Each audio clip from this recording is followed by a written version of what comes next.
Also, if we go to India, it will be an equivalent of a sector skills council. I thought that is important just so that we can have an understanding of what is my unit of study correct. These entities report to the Honorable Minister of Higher Education and Training, and are located within the post-school education and training ecosystem, your universities, your polytechnics, your community education and training colleges, your quality assurance bodies. These are all entities that support the higher education and training in South Africa. It is my profound honor to join you this morning at this multidisciplinary symposium in a city that I believe stands as a historic bridge between continent ideas and innovation. Allow me to also acknowledge Sampa, who's our director and responsible for all these engagements. We really appreciate that. My focus today, the title that I'm going to be focusing on is, and drawing reflections from this titled Enhancing Public Sector Leadership in the Age of Fourth Industrial Revolution, to lead the sector education and training authorities towards a development of a conceptual framework. And if we just go to the content page there, I will just quickly go through if we go up here, I'll just look at take a bit of my work that I did in my doctoral study, but I will also look at the literature, what it tells us about the fourth industrial revolution in the context of leadership. What was the study about? I'll look at the problem, I'll look at the theory, I will look at the findings and recommendation of the conceptual framework, but I'll also go beyond that to say what has been the impact of this particular research, because as researchers we should be looking at finding gaps for potential solutions through the body of knowledge that we then develop through the extensive study that we undertake. Then I will then get the conclusion. So enhancing public sector leadership in the age of fourth industrial revolution, to lead the sector education and training authorities towards a conceptual framework, that's the heading. At its core, the research is not merely an intellectual exercise. We can go just to the content, the next page here, we can stop there, that is my intro. At its core, the research is not merely an intellectual exercise. It is a catalyst, I believe, for reform, a driver of new knowledge, and a bridge between what is and what is possible. Just quickly looking at my doctoral research,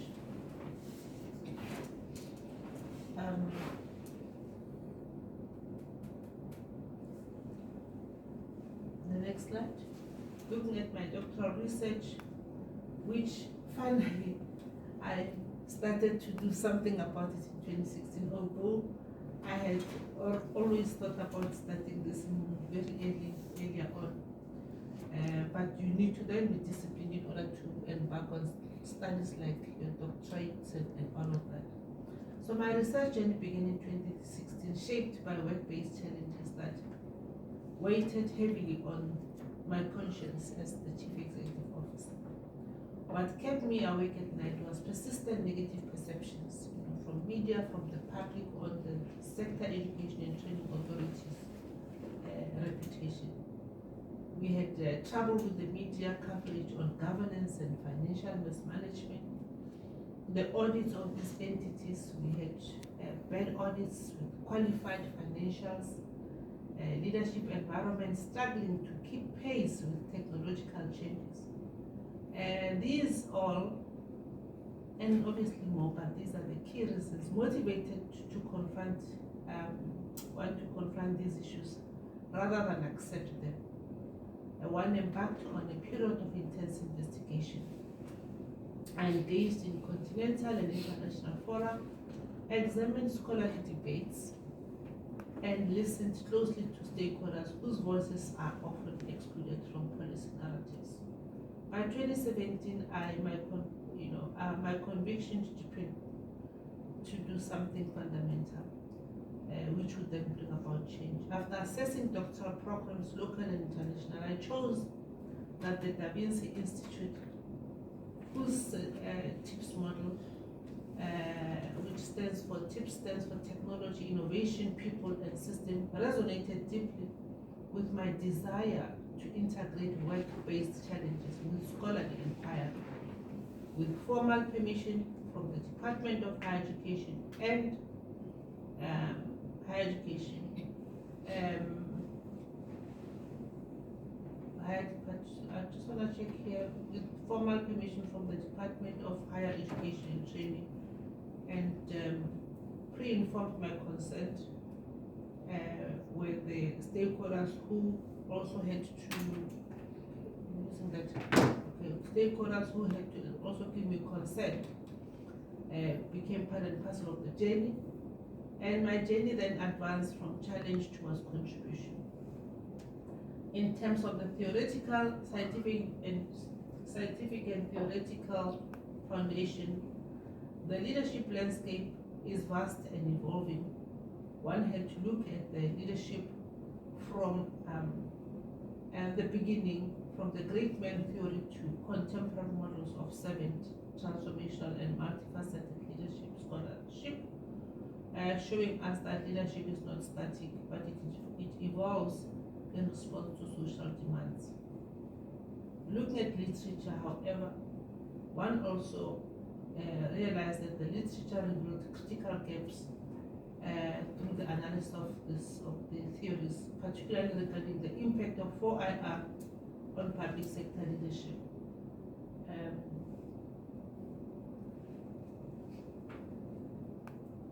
On public sector leadership, just go up. Okay. Yeah. Yeah. The next. What did literature tell me? That is the next slide. Thank you. How the literature also revealed critical gaps, particularly. That is the next slide. The next slide. Correct. Thank you, sir. However, literature also revealed critical gaps, particularly regarding the impact of 4IR technology on public sector leadership in South Africa, leadership dynamics within SETAs and integration, and SETAs or sector education training authorities in relation to technological adoption, and the readiness of public institutions to embrace digital transformation became clear as the gaps that one found in the literature review. My study, therefore, embraced an eclectic theoretical assemblage, including systems theory, socio-economic, socio-evolutionary theory, responsibility attribution theory, transformational leadership theory, and also the TIPS model that I've already indicated, which provided a holistic view of leadership in technological ecosystems. Using a qualitative interpretivist case study approach, I explored how leaders make sense of technological disruption, governance obligation, and organizational change. Next slide. The research problem and purpose. The research problem was clear. 4IR technologies have not been fully utilized to enhance public sector leadership performance within the sector education and training authorities, which are your skills authorities in other countries, just simplified. The overall aim, therefore, of the study was to explore public sector leadership within the 4IR context, focusing on sector education and training authorities to close the research gap between leadership, technology and skills development, and thirdly, to propose a conceptual framework that enables leadership to adopt and optimize 4IR tools. To achieve this, the study sought to understand leadership readiness, stakeholder perception, transformational leadership capacity, and systemic barriers to technological innovations. So the key research questions then became to address the research problem in a systemic manner. The study was directed by the primary research question, which is how can public sector leadership performance in the sector education and training authorities be enhanced by adopting and optimizing technology, or 4IR. The three secondary questions were what extent literature in public sector leadership exists focusing on sector education and training authorities, and the 4IR that would underpin the research questions and theoretical framing of the study. What is the state of readiness for the 4IR uptake by SETAs? How can the public sector acquire transformational leadership competencies required in the 4IR? The key findings, why they matter for technology, sustainability, and entrepreneurship were as follows. The findings of the study, grounded in scientific analysis and stakeholder input, revealed 5 major categories. 1, conceptual finding. Public leaders knowledgeable with the leadership theories, but there was a blanket critique of public sector leaders in association with or in relation to how they are perceived in reality, how they are actually delivering their work in reality. Structural finding, the finding related to there being no time and space to experiment and shift boundaries through innovation. There was lack of innovation in the public sector. People were working standards, values that are there long time without being innovated. And there was an understanding that there was a need for the sector education and training authorities to understand the importance and value add of technology. Findings related to systems, participants understood how the system theory posited by Lai and Lin and Senga is constituted and how the public sector education and training system is interrelated, complex and non-responsive. So in their understanding the system, they also understood that the system was very complex and it was actually non-responsive. Operational findings, there was the SETAs, most of them were said to be underperforming with very poor audit outcomes. And the transformational findings, people wanted to participate in decisions that affect their work lives in a networked environment to inspire cohesiveness, personal development, and higher satisfaction level.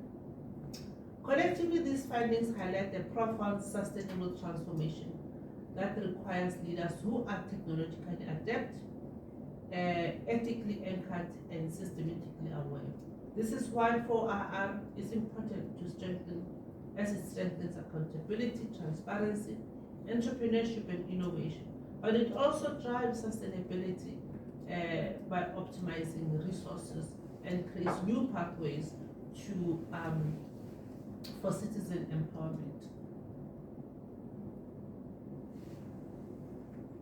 Conceptual framework, just in terms of the conceptual framework, that then became a recommendation out of the findings.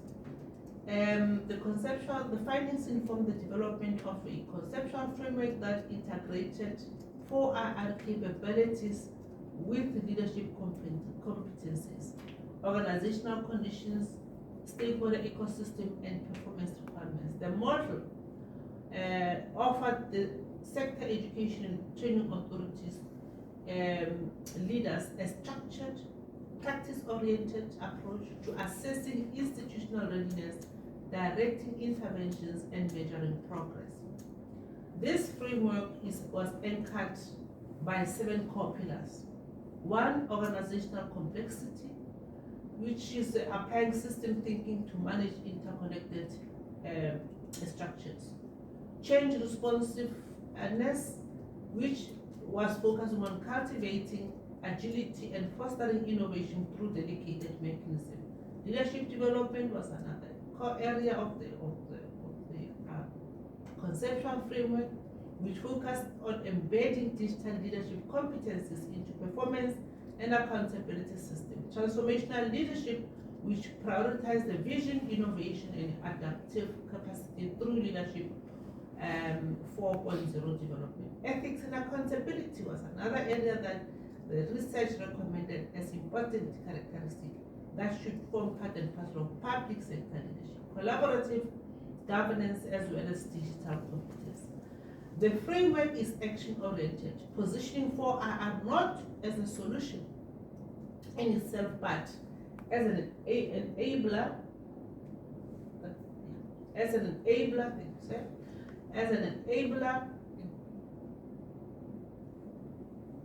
of improved leadership and organizational performance. It provides a clear roadmap to assess, pilot, but also scale the work, supported by measurable metrics or indicators and governance mechanisms to translate technological opportunity into tangible public sector impact. Now, quickly, I thought that what is important would then say, what has been the impact of this PhD research to national policy influence, which is important as researchers for us to say, so what? We've done the work, we've presented the work in symposiums. How are we influencing government in terms of policy change? Perhaps the most rewarding outcome of this journey is witnessing research translated into action. 4 years after completion of my PhD, my policy paper, Adapt or Disappear, which focused on re-engineering now these entities called Sector Education and Training Authorities towards and beyond 2030. I published this document in October 2025, which now became a foundation for national SETA, Sector Education and Training Authority reform. Recommended conceptual framework in the PhD research transcended academic boundaries where we sit as colleagues and discuss, but it was able to influence policymakers. It became the set of principles underpinning specifically the national SETA reform with legislative design and operational levels. Thus, the research aimed to drive SETA reform at 2 levels. One, recommended micro-level reform, which is operational efficiencies.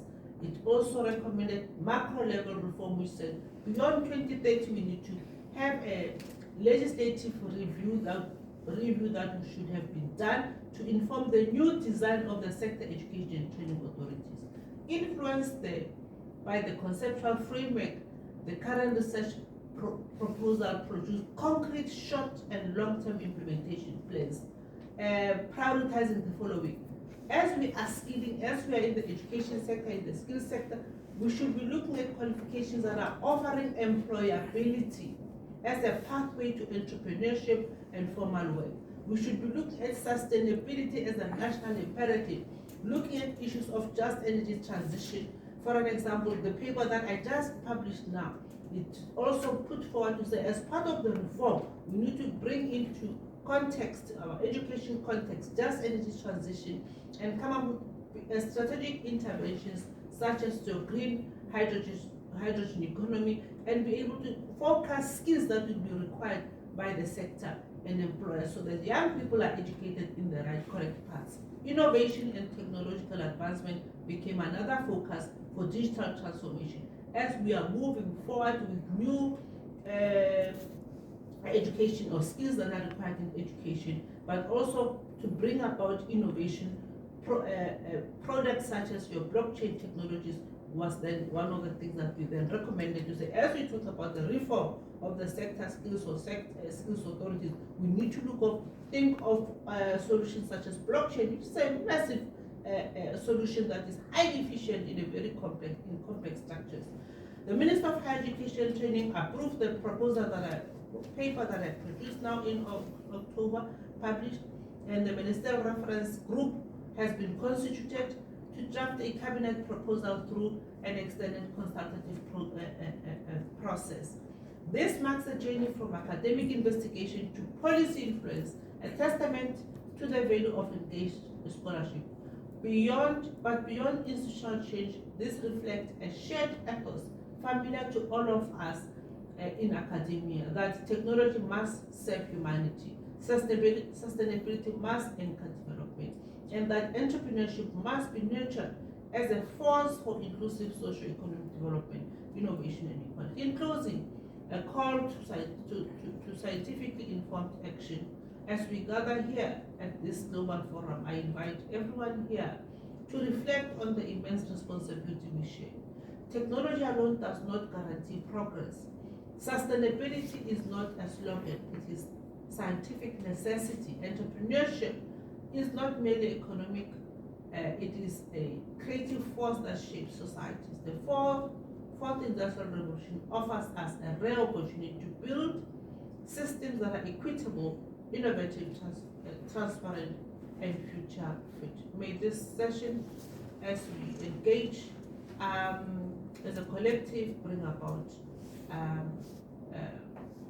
engagements that will then challenge our assumptions and inspire new collaborations. And I'm confident that the knowledge exchange here today will have ripple effects across different countries. Thank you very much to Mr. Samba and the colleagues for listening to me. Distinguished delegates, may you engage with the forthcoming discussions with intellectual curiosity and critical reflection. May your contributions today push the boundaries of science, deepen sustainable innovation, and spark entrepreneurial solutions capable of transforming the world. May our collective scholarly endeavors continue to honor and realize the vision of contributing towards the development of a better future where we use our research papers to bring about change in our countries. Thank you.